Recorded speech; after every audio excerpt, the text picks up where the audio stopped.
Avec Nicolas Dose, on va s'intéresser à ce sommet européen aujourd'hui et demain à Bruxelles. Les 27 se retrouvent pour un sommet qui a des allures historiques.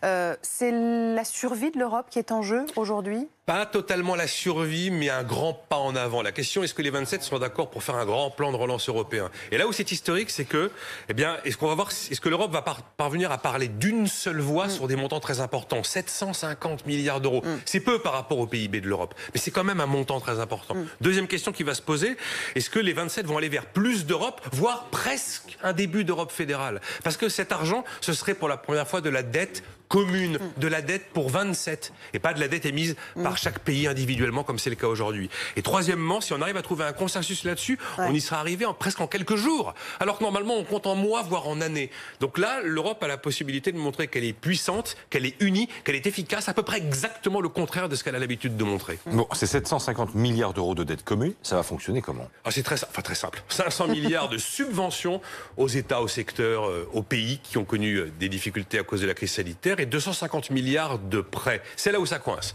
C'est là où vous avez les cigales, le Sud, en gros, avec la France, qui veulent des subventions. Une subvention, ça ne se rembourse pas. Et là, vous avez les fourmis en face. Les frugaux, les radins, vous les appelez comme vous voulez, ils veulent que ce soit des prêts.